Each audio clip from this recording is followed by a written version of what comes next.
네, 문 대통령의 최근에 가장 큰 복심이라고 할 수 있는 청와대 상황실장 출신 윤건영 후보. 불과 얼마 전까지 청와대에 있었어요. 따끈따끈한. 여기는 이제 잽이 안 된다. 이제 윤건영 후보는 지금 이 윤건영 대 김용태. 김용태는 불출마했다가 이쪽으로 꽂힌 케이스인데 시사저널이 모노커뮤니케이션즈에 의뢰해서 지난 23일부터 24일까지 서울 이건 아니군요. 잠깐만요. 제가 이게 잘못 나왔는데 어쨌건 그 지역에 사는 만 18세 이상 남녀 505명 대상으로 한 여론조사인데요. 이게 지금 이 윤건영 후보는 46.8 그리고 미래통합당의 김용태 후보는 28.8.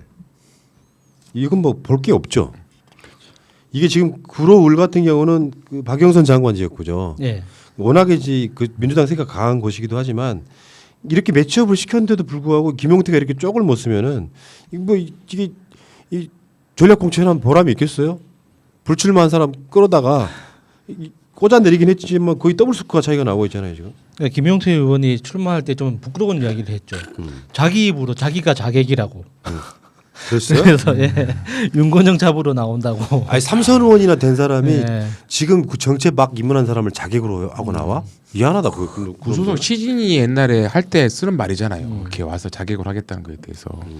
근데 이 구로울이라는 지역이 그러니까 제가 19대 국회의원 선거 때 전국을 돌아다녔었는데 이게 제가 봤던 지역들 중에 굉장히 인상 깊었던 게 선거 유세를 하면요 주민들이 나와서 들어줍니다. 그래서 저는 그게 박영선 의원의 능력인지 주민들의 어떤 독특한 문화인지 아직 저도 판단이 안 서는데 어떤 누구라도 유세차에 올라가 가지고 이야기를 하면 그냥 대부분은 그러니까 가게 안에서 그냥 쳐다만 보거나 갈 길 가잖아요. 그런데 모여서 들어줘요.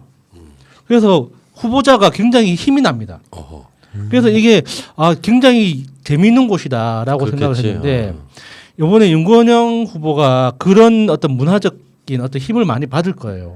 그래서 훨씬 더 재미있게 힘차게 선거운동을 할 수 있지 않을까 싶어요. 그러니까요. 이제 이런 곳은 어떤 상징성을 부여해버리자 언론이 문재인 대통령의 복심 뭐 그런 상황인데도 불구하고 저쪽에서 그래서 한석이라도 이겨내면 상당히 뭐 우리 이를테면 그거 아니야. 어이들 새총놀이 할 때 나무에 있는 새를 쐈는데 어쩌다 맞아 떨어뜨렸다고 생각하는 그 환호를 하기 위한 이런 공천이거든요. 근데 뭐 지지율이 46.8 대 28.8인데 무슨 앞으로 이건 보도하지 말자. 의미가 없다 진짜. 빼주세요. 자객이 아니라 객이야 객 그냥 손님 지나가는 길입니다. 손님이에요, 손님. 그런 걸 객사한다고. 자 넘어가겠습니다. 수도권만 이야기하면 재미없으니까요. 네, 어디에?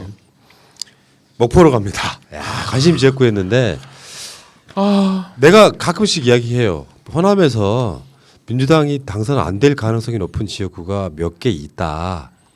최근에 나온 여론조사를 보면은 저기 김관영 나가는 지역구 있죠. 그 지역만 김관영이 좀 앞서요. 무소속으로. 나머지 정동영이나 막 박지원은 만방으로 지고 있습니다. 당연하죠. 그 중에 하나 목포. 지금 손혜원은 출마를 결국은 내가 실패시켰지. 마포엔 정정내 목포엔 손혜원. 그래서 민주당의 김원희 후보가 나갔고요. 민생당의 박지원 후보인데 이 여론조사는 아까 말한 MBN과 매일경제가 RN서치에 의뢰해서 3월 26일 날 조사한 여론조사입니다. 목포시 거주 만 18세 이상 남녀 544명 똑같아요. 그래서 무선 ARS 93.3, 유선 ARS 6.7% 비율로 진행됐고요. 표본 오차는 95% 신뢰 수준의 플러스 마이너스 4.2%입니다. 그러니까 김원희 40.1, 박지원 29.5. 끝났네. 이게 500명짜리 여론조사라고 해도요. 이런 정도 차이 나면 저는 뒤집기 힘들다고 봐요. 그러니까 박지원이 인심을 확실히 잃었다는 게 보여주는 여론조사예요. 거기다 재밌는 게 그러니까 박지원 의원이 그동안 이 목포에서 당선될 수 있었던 가장 큰 배후의 힘으로 작용했던 사람이 전직 목포시장을 했던 사람이 있다고 합니다. 그래서 그분이 가지고 있는 지역 내의 영향력이 굉장히 큰데 그 사람이 항상 박지원 선거 캠프의 선대위원장을 해줬대요.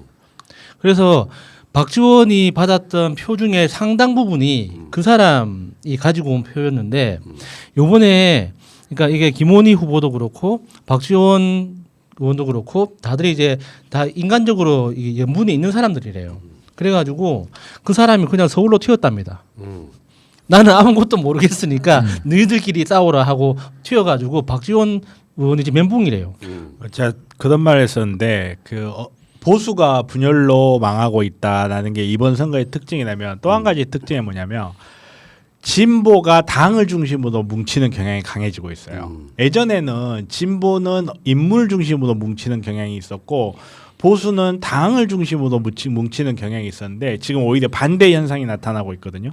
그 좀 상징적인 게 민주당이 훨씬 높고 지금 박지원이라는 인물이 29.5%가 나오고 있다는 거는 말 그대로 이렇게 오히려 우리 진영, 여당 진영 사람들이 당을 중심으로 똘똘 뭉치는 그 모습을 보여주고 있다는 걸 상징하고 그리고 이제 박지원 의원 같은 경우는 노인 학대 그만해야죠.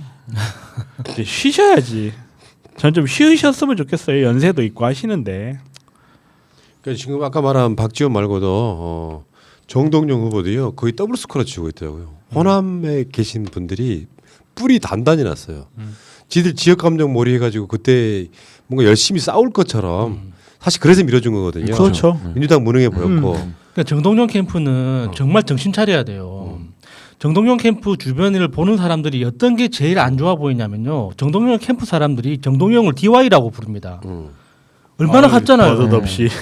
아니 그냥 정동영 후보, 정동영 의원이라고 부르면 되는데 자기들끼리 DY라고 불러요. 대선 후보 아니, 같잖아. 싶거든요. 그런 식으로 지역에서 정치하면 누가 DJ? 좋아합니까? DJ DY? 아니요, 그러니까 동명해가지고 아니, DY라고 그러니까 하는 거예요. 이낙연 우리 총리님한테도 NY라고 안 부르는데 어디 감히 지금.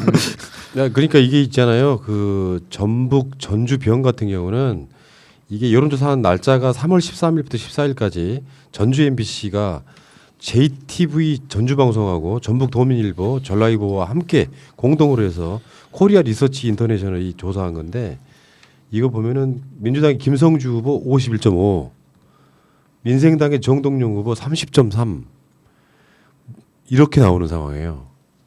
그러니까 지금 박지원도 그렇고 정동영도 그렇고 아까 군산의 김관현 정도만 조금 앞서는 정도 무소속으로 지금 그거 제외하고 나면은 호남 같은 경우는 지금 박지원, 정동영은 상당히 낙선 가까워져 와 있다 이렇게 보시면 될 것 같습니다.